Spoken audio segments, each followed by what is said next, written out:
నమస్తే BCN news కి స్వాగతం. నా పేరు నీలిమ. ముందుగా ముఖ్యాంశాలు. పలు కీలక నిర్ణయాలకు ఏపీ కేబినెట్ ఆమోదం. వివరాలను మీడియాకు వెల్లడించిన మంత్రి కొలుసు పార్థసారథి.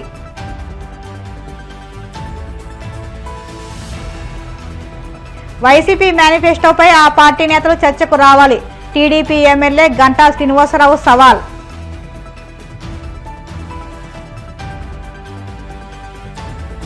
చంద్రబాబు ప్రభుత్వంపై తొలి ఏడాదిలోనే వ్యతిరేకత వచ్చిందన్న సజ్జల. ఏడాదిలో 1,50,000 కోట్లకు పైగా అప్పులు చేశారంటూ ఆరోపణ. వన మహోత్సవం సందర్భంగా భీమడోల్లో మొక్కలు నాటిన ఏపీ ఆప్కాబ్ చైర్మన్ గన్ని వీరాంజనేయులు. మానవాళి మనుగడకు పచ్చని చెట్లే ప్రాణాధారమని స్పష్టీకరణ.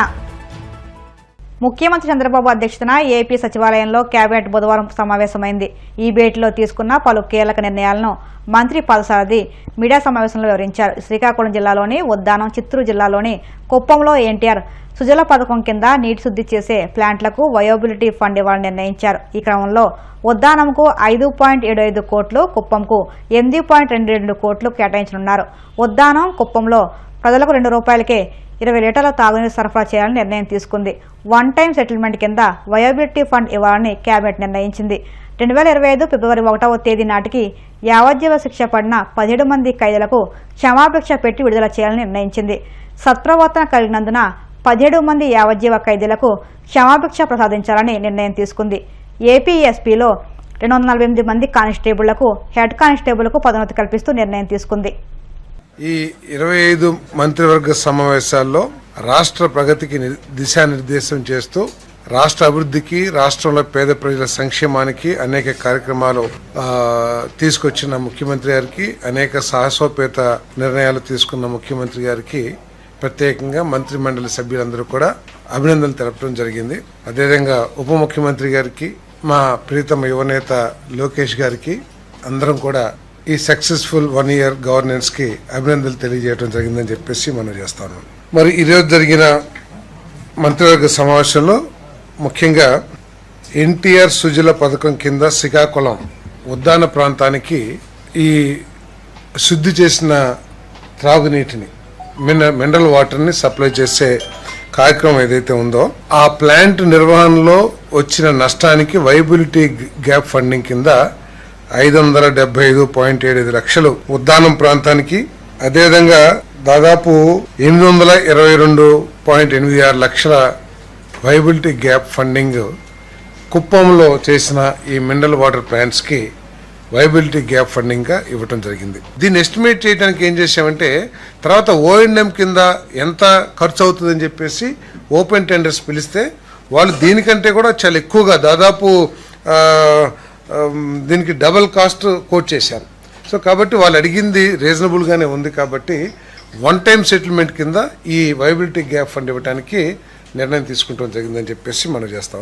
ప్రభుత్వం వచ్చి 1 year అయిన సందర్భంగా 17 మంది యావజ్జీవ ఖైదీలకు క్షమాభిక్ష మంజూరు చేయడం జరిగిందని చెప్పేసి మనం చేస్తాం. భారత సుప్రీంకోర్టు SLP క్రిమినల్ నెంబర్ 525/2021లోని ఆదేశాలకు అనుగుణంగా యావజ్జీవ ఖైదీల ముందస్తు విడుదలకు శాశ్వత మార్గదర్శకాలను జారీ చేసిన నేపథ్యంలో ఫిబ్రవరి 1, 2025 నాటికి అర్హులైన 17 మంది యావజ్జీవ ఖైదీలకు ప్రత్యేక క్షమాభిక్ష మంజూరు చేయడానికి హోంశాఖ చేసిన ప్రతిపాదన రాష్ట్ర మంత్రి మండలి ఆమోదం తెలియజేయడం జరిగిందని చెప్పేసి మనం చేస్తాను. నేను ఈ జీవిత ఖైదీలు ఎక్కువ కాలం శిక్ష పడిన వాళ్ళందరూ కూడా వాళ్ళ జీవితంలో మార్పు తెచ్చుకుని లేతే వాళ్ళు ఖైదీలకి పునరావాసం కల్పించాలని చెప్పేసి సమాజంలో పరివర్తనతో వాళ్ళ జీవితంలో మార్పు రావాలని చెప్పేసి ఈ క్షమాభిక్ష ప్రసాదించడం జరిగిందని చెప్పేసి మనం చేస్తాను. అదేవిధంగా వైఎస్ఆర్ జిల్లా పేరును వైఎస్ఆర్ కడప జిల్లాగా మార్చడానికి ఇప్పటికే జారీ చేసిన తుది నోటిఫికేషన్ను ధృవీకరించేందుకు రెవెన్యూ శాఖ చేసిన ప్రతిపాదనను రాష్ట్ర మంత్రి మండలి ఆమోదించడం జరిగిందని తెలియజేస్తాను. రాష్ట్రంలో ఆంధ్రప్రదేశ్ పోలీస్ అకాడమీ స్థాపన కోసం ఇప్పటికే 675 ఎకరాలు ఇవ్వటం జరిగింది. ఇంకా వారికి కావాల్సిన ల్యాండ్స్ని పెన్నవరెడ్డిపల్లి, నూగండుపల్లి, ఆగిరిపల్లి మండలంలో మొత్తం 94.497 సెంట్లు అంటే 94.5 ఎకరాలని హోంశాఖకు భూమిని ఉచితంగా బదిలీ చేయడానికి రెవెన్యూ శాఖ చేసిన ప్రతిపాదనకు రాష్ట్ర మంత్రిమండలి ఆమోదం తెలిపింది. ఏలూరు జిల్లాలో నిర్మించి తలపెట్టిన హైదరాబాద్ ఐ ఇన్స్టిట్యూట్కు మాజీ ఐఏఎస్ అధికారిని శ్రీమతి కాసర్నేని దమయంతి వారు దాన ప్రక్రియ అంటే గిఫ్ట్ ఇచ్చారు. ఒక 10 ఎకరాల 88 సెంట్లు భూమిని గిఫ్ట్ ఇవ్వడం జరిగింది. దానికి రిజిస్ట్రేషన్ స్టాంప్ డ్యూటీ ఏదైతే ఉంటుందో దాన్ని రిజిస్ట్రేషన్ ఫీజులు మినాయించేందుకు రెవెన్యూ శాఖ చేసిన ప్రతిపాదన ఆమోదించడం జరిగింది. దమయంతి గారు ఐఏఎస్ మీకు తెలిసి ఉంటుంది. ముఖ్యమంత్రి గారు కూడా వారిని ప్రత్యేకంగా అభినందించడం కూడా జరిగిందని చెప్పేసి మనం చేస్తాను.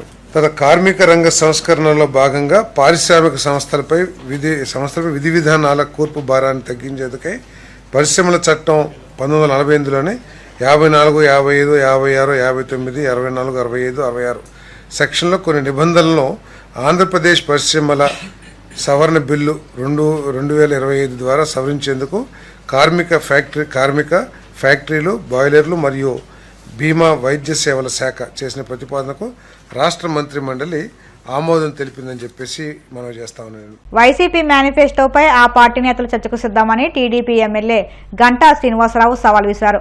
గత ప్రభుత్వం పీడ విరగడైన రోజు అంటూ విశాఖలో కార్యక్రమం నిర్వహించారు. ఈ కార్యక్రమంలో పాల్గొన్న గంటా వైసీపీ నేతలపై ఫైర్ అయ్యారు. వైసీపీ మేనిఫెస్టోలలో 10లో కనీసం 5 హామీలు అమలు చేసినట్లు నిరూపిస్తే శాశ్వతంగా రాజకీయాలను వదిలేస్తారని ఛాలెంజ్ చేశారు. ఊరందరిది ఒక దారి అయితే ఉలికి పెట్టది మరో దారి అన్నట్లుగా జగన్ తీరు ఉందని ఎద్దేవా చేశారు. వెన్నుపోట్లు, కత్తిపోట్లకు జగన్ బ్రాండ్ అమలుని ఎద్దేవా చేశారు. ఎన్నికల్లో గెలిచి అధికారంలోకి వచ్చిన కూటమి ప్రభుత్వంపై విమర్శలు చేయడం దారుణమని ఆయన మండిపడ్డారు. 5 ఏళ్ల అరాచక పాలనకి చరంగీతం పాడి ఆంధ్రప్రదేశ్ చరిత్రలో కనీవినెదురు రీతిలో ఒక ల్యాండ్ స్లైడ్ విక్టరీ అందించి నేటికి సంవత్సరం అయింది. ఒక ప్రజల తీర్పును కూడా అపహాస్యం చేసే విధంగా ఈరోజు జగన్మోహన్ రెడ్డి గారు మాట్లాడుతూ ఉన్నారు. సరే 1 year అయింది. మేము యాక్చువల్గా ఈరోజు ఇప్పుడే మీరే చెప్తా ఉన్నారు, అన్ని కార్యాలయాల్లో కేక్ కటింగ్లు మామూలు కూడా బొకేలు తీసుకొని వచ్చారు. 1 year అయింది బొకేలు ఇవ్వాలని సెలబ్రేషన్ చేసుకొని ప్రజలు కూడా ఒక రకమైన దీంట్లో ఉంటే మరి విడ్డూరంగా ఈరోజు వైఎస్ఆర్ పార్టీ వాళ్ళు ఒక వారం రోజుల నుంచి హడావుడి చేస్తూ ఉన్నారు. ఏదైతే ఈ రోజుని ఒక వెన్నుపోటు దినోత్సవంగా చేయాలి, విద్రోహ దినంగా చేయాలి, లేకపోతే ప్రజల్లో ఇవన్నీ కూడా చేయాలని ఒక వాళ్ళు నాయకులు కానీ లేకపోతే వాళ్ళ పార్టీ కార్యకర్తలు కానీ హడావుడి చేస్తూ మన నాయకులు పోస్టర్లు రిలీజ్ చేశారు. ఇవాళ ఇప్పుడే పొద్దు నుంచి చెప్తా ఉన్నారు మన వాళ్ళు అడిగితే అక్కడక్కడ రోడ్ల మీద ఈ పెట్టుకొని తిరుగుతూ లేకపోతే వాళ్ళు పత్రికా సమావేశాలు పెట్టి వాళ్ళు కూడా హడావుడి చేస్తున్నారు. నేను మీ ద్వారా వాళ్ళని ఒకటే అడుగుతున్నాను, అసలు అతనికి మైండ్ బహుశా తెలిసి మొన్న వచ్చిన రిజల్ట్కి ప్రజలు చూపిస్తున్న ఆదరణకి దీనికి చూసి జగన్మోహన్ రెడ్డి బహుశా మైండ్ బ్లాక్ అయిపోయి ఉంటుంది. ఆయనకి ఏమాత్రం దిమాగా బాగుంటే ఇటువంటి తీర్పుని ఎందుకు ఇచ్చారు అనేది సమీక్ష చేసుకోకుండా ఇంకా ప్రజలను అపహాస్యం చేసే విధంగా ఎలాంటి కార్యక్రమాలు చేస్తే, నేను గతంలో చెప్పినట్టుగా అది మునుగుతున్న పడవ అని చెప్పింది కాదు, ఇక అది పడవ మునిగిపోయింది. ఆల్రెడీ అది పూర్తిగా మునిగిపోయినట్టే. చరిత్రలో మళ్ళీ చదువుకునే విధంగా అలాంటి పరిస్థితి వస్తుంది. అందుకే ఆయన ఒకటి అడుగుతా ఉన్నాను, జగన్మోహన్ రెడ్డి గారు నువ్వు ఈరోజు ఎందుకు ఈ విద్రోహ దినము లేకపోతే వెన్నుపోటు దినము ఇవన్నీ కూడా నువ్వు చేస్తున్నావు అనేది ఒక్కసారి ఆలోచించుకోవాల్సిన అవసరం ఉంది.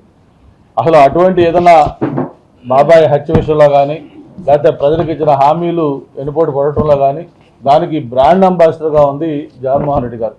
నేను ఒకటే మిమ్మల్ని అడుగుతున్నాను, ఒక శ్మశానంలాగా తయారు చేసిన అమరావతిని తిరిగి పునర్నిర్మాణం చేస్తూ దాన్ని గాడిలో పెడుతున్నందుకు విద్రోహ దినం చేస్తున్నావా జగన్మోహన్ రెడ్డి అని అడుగుతా ఉన్నాను.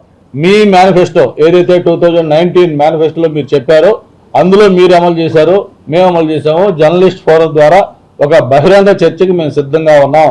మీకు దమ్ము దారి ఉంటే ఇటువంటి వెన్నుపోటు దినాలు లాంటి చెత్త చెదారం కార్యక్రమాలు కాకుండా ఒక కన్స్ట్రక్టివ్ డిస్కషన్ రండి. మీరు కానీ జర్నలిస్టుల ముందు ఇదిగో మేము చెప్పిన ఈ 10 హామీలు, ఈ 10 హామీల్లో మేము 5 హామీలు అమలు చేశామని మీరు చెప్పినా కూడా రాజకీయాల నుంచి మేము శాశ్వతంగా మానేస్తాం. అదే మేము చెప్పిన హామీలు ఎన్ని అమలు చేశాం ఈ 1 yearలో మేము చెప్పడానికి మేము సిద్ధంగా ఉన్నాం. మీరు మీ పార్టీ నాయకులు లేకపోతే జగన్మోహన్ రెడ్డి మీరు రండి, అలాగే మా పార్టీ నుంచి మేము కూడా వస్తాం నాయకులం. ఏ పార్టీ ప్రజల పట్ల ఉంది, ఏ పార్టీ ఏ ప్రభుత్వం కరెక్ట్గా హామీలు అమలు చేసిందో మొత్తం చర్చ చేసుకున్నాం అని చెప్పిన కూడా మరొకసారి తెలియజేసుకుంటూ, వైనాడు 175 అంటే చివరికి ఆయన 11 సీట్లకు పరిమితం చేశారు. ఆయనకి పులివెందుల్లో కూడా 60,000 మెజార్టీ తగ్గింది. అంటే అటువంటి దీంట్లో నుంచి ఆయన కోలుకోవడానికి ఇంకా టైం పడుతుంది. త్వరలోనే భగవంతుడానికి అన్ని మైండ్ గిండ్ అంతా కరెక్ట్గా సెట్ అయ్యి ప్రజా జీవితంలో మామూలుగా ఉండే విధంగా ఉండాలని కోరుకుంటూ మరొకసారి జగన్మోహన్ రెడ్డి గారికి అటువంటి బుద్ధి వచ్చే విధంగా దేవుణ్ణి ఒక మంచి ప్రసాదించమని కోరుకుంటాం. కూటమి ప్రభుత్వం అధికారంలోకి వచ్చి ఏడాది కూడా పూర్తి కాకముందే ముఖ్యమంత్రి చంద్రబాబు పాలనపై ప్రజల్లో తీవ్ర వ్యతిరేకత వ్యక్తమవుతుందని వైసీపీ రాష్ట్ర కోఆర్డినేటర్ సజ్జల రామకృష్ణారెడ్డి అన్నారు. వైసీపీ ఆధ్వర్యంలో జూన్ 4న రాష్ట్ర వ్యాప్తంగా నిర్వహించిన వెన్నుపోటు దినం నిరసన కార్యక్రమాలు విజయవంతం అయ్యాయని, ఇది ప్రభుత్వ వైఫల్యాలపై ప్రజల ఆగ్రహానికి నిలువెత్తు నిరసనమని ఆయన వ్యాఖ్యానించారు. చంద్రబాబు ప్రభుత్వం అధికారంలోకి వచ్చిన తొలి ఏడాదే 1,50,000 కోట్ల రూపాయలకు పైగా అప్పు చేస్తుందని, ఈ నిధులు ఏమయ్యాయో, ఏ వర్గాలకు ప్రయోజనం చేకూరిందో చెప్పలేని దుస్థితిలో ప్రభుత్వం ఉందని ఆయన విమర్శించారు. ఎంత వ్యతిరేకత ఈ కూటమి ప్రభుత్వం, చంద్రబాబు నాయుడు గారు ముఖ్యంగా, ఎందుకంటే దాని మొత్తం ఫేస్ అంతా ఆయన ముఖమే కనిపిస్తుంది. కూటమి అంటే కూడగట్టుకుంది వ్యతిరేకత, లేదా ఆయన మీద వ్యతిరేకత కూడగట్టుకుంది అనేది మా వైఎస్ఆర్ కాంగ్రెస్ పార్టీ పిలుపు ఇచ్చి, జగన్మోహన్ రెడ్డి గారు పిలుపు ఇచ్చి, మా పార్టీ ఆధ్వర్యంలో పార్టీ శ్రేణులు అలాగే కార్యకర్తలతో పాటు ప్రజలు, వివిధ ప్రజా సంఘాలు పాల్గొన్న నిరసన ప్రదర్శనలు, ఆ ప్రదర్శనలకు వచ్చిన స్పందనను బట్టే తెలుస్తుంది ఈ వ్యతిరేకత ఎంత ఉందనేది. అందులో హై ఎక్స్పెక్టేషన్స్తో రిజల్ట్స్లో స్వీప్ చేసిన కూటమి. ఇదే పరిస్థితి 2019లో వచ్చింది. మా పార్టీ సింగిల్గా పోటీ చేసి జగన్మోహన్ రెడ్డి గారు 151 స్థానాలు గెలిస్తే ఈరోజు 3 పార్టీలు గెలిచి అలాంటి స్వింగే ఇటువైపు వచ్చింది. దాని తర్వాత మా పార్టీకి సంబంధించినంత వరకు తర్వాత వచ్చిన లోకల్ బాడీస్ ఎలక్షన్లో కానీ, స్థానిక సంస్థల ఎలక్షన్లో కానీ, ఇంకా ఎక్కడ ఏ సందర్భం వచ్చినా వస్తున్న విశేష స్పందన, ఒక పాజిటివ్ రెస్పాన్స్ ఒక ప్రభుత్వంలో ఉన్న పార్టీకి, అది దేనికి నిదర్శనం? తెలుగుదేశం పార్టీ ఇప్పుడు వచ్చిన తర్వాత ఈ ఏడాదిలో ఈ వ్యతిరేకత ఏదైతే ఈరోజు మా నిరసన ప్రదర్శనలకు వచ్చిన స్పందన ద్వారా కనపడుతున్న వ్యతిరేకత, ఇది దేనికి నిదర్శనం? 19లో జగన్మోహన్ రెడ్డి గారు అధికారం చేపట్టిన తర్వాత ల్యాండ్ స్లైడ్ విక్టరీతో తెలుగుదేశం పార్టీ కూకటి వేళ్లతో సహా బయటికి పెకలించేశారు జనం అని కనిపించినప్పుడు, దాదాపు 2-3 ఏళ్ళు ఆ పార్టీ పరిస్థితి ఏంది, నాయకులు ఎక్కడ ఉండేవాళ్ళు? 24లో కోలుకోలేని దెబ్బలాగా కనిపించిన మాకు సెట్ బ్యాక్ ఏదైతే ఎన్నికల్లో వచ్చిందో, ఆ వారం తిరక్కముందే అప్పటి నుంచి ప్రజల్లో మమేకమై ఒక ప్రతిపక్షంగా, బాధ్యతాయుతమైన ప్రతిపక్షంగా వైఎస్ఆర్సీపీ ఎలా వ్యవహరించింది, ఇది దేనికి నిదర్శనం? నేను ఎందుకు అడుగుతున్నా అంటే కాంట్రాస్ట్ క్లియర్గా కనపడుతోంది. అధికారంలో ఉండడము, ప్రతిపక్షంలో కూర్చోవడము రాజకీయ పార్టీలకు సర్వసాధారణం. ఎల్లకాలం ఎవరూ ఉండలేరు, ఉండాలని కోరుకోవడం కూడా కరెక్ట్ కూడా కాదు. ఈ రెండు కలిస్తేనే ప్రజాస్వామ్యంలో ఒక సంపూర్ణత వస్తుంది, దానికి సర్కిల్ పూర్తి అవుతుంది. బాధ్యతలు మనం 5 ఏళ్ళు మనకిచ్చిన మ్యాండేట్ ఏ రకంగా మనం చేసినాము, దాని తర్వాత ప్రజల తీర్పు ఎట్లుంటుంది అనేది పక్కకు పెడితే మనం ఎట్లా చేశాము అని ఎవరికి వాళ్ళు ఆత్మ పరిశీలన చేసుకుని కరెక్షన్స్ చేసుకుంటూ మళ్ళీ పోవాల్సి ఉంటుంది. కానీ ప్రజల్లో ఉండడం అనేది ప్రధానమైన ప్రాతిపదిక. అధికారంలో రావడానికి కాదు, ఓ రాజకీయ పార్టీగా దాని ఉనికి నిలబడాలంటే ప్రజల్లో ఉండడం అనేది ప్రధానమైన ప్రాతిపదిక. ఆ ప్రాతిపదికను వైఎస్ జగన్మోహన్ రెడ్డి గారు కానీ, వైఎస్ఆర్ కాంగ్రెస్ పార్టీ కానీ రైట్ ఫ్రమ్ ఇన్సెప్షన్, పార్టీ పుట్టుక నుంచి, అంతకుముందు తన తండ్రి మరణం తర్వాత జగన్మోహన్ రెడ్డి గారు ప్రజల్లో అడుగు పెట్టినప్పటి నుంచి ఆ ప్రస్థానం అదే తరహాలో స్థిరంగా మరింత నిబద్ధతతో సాగుతూనే ఉంది నిరంతరం. ఇది గర్వంగా చెప్పుకుంటాం.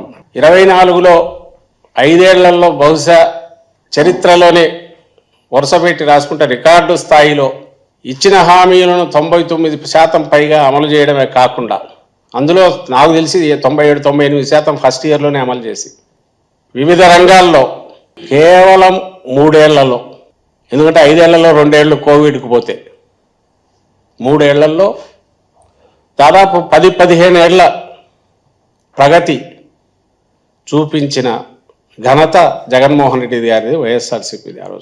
ఆ తర్వాత ఆ రోజు ప్రజల గురించి ఆలోచించాం. అధికారం కోల్పోయి ఇంత చేసిన తర్వాత తగిలిన దెబ్బ అయినా మళ్ళీ ప్రజల్లోనే ఓటమి తర్వాత కూడా కంటిన్యూ అవుతున్నాం. అందుకే ఈరోజు వైఎస్ఆర్ కాంగ్రెస్ పార్టీ ఇచ్చిన పిలుపు లేదా చేపట్టిన నిరసన కార్యక్రమం దీనికి ఇంత స్పందన వచ్చింది. వంచన లేదు, ప్రజలతో మమేకమైన పార్టీ, ప్రజలకు సంబంధించిన ఇష్యూస్ను ప్రభుత్వంలో ఉంటే రిజాల్వ్ చేయడం ఎట్లా అనే దాన్ని అడ్రస్ చేసే ప్రయత్నం చేశారు జగన్మోహన్ రెడ్డి గారు. ప్రభుత్వం మీద ఒత్తిడి తీసుకురావడం ఎట్లా, మేము అండగా ఉన్నామనే భరోసా ప్రజలకు ఇవ్వడం ఎట్లా, ఈ మూడింటి మీద ఇప్పుడు కంటిన్యూ చేస్తున్నాం. నువ్వు స్కీములు ఇంప్లిమెంట్ చేయక, నువ్వు కొత్తవి ఇవ్వడం అటుంచు, ఇస్తున్నవి ఎత్తేసి, జగన్మోహన్ రెడ్డి గారు ఇస్తున్నవి కూడా ఎత్తేసాక ఇంక నీ మీద ఆగ్రహం రాక, కడుపు మండక, సందు ఎక్కడ దొరికితే తొక్కుదామని చూడక ప్రజలు ఊరకెందుకుంటారు? దానికే మేము ఇచ్చిన పిలుపుకు ఆ స్పందన వచ్చింది. ఇప్పుడు కాసేపు ప్రకటనలు.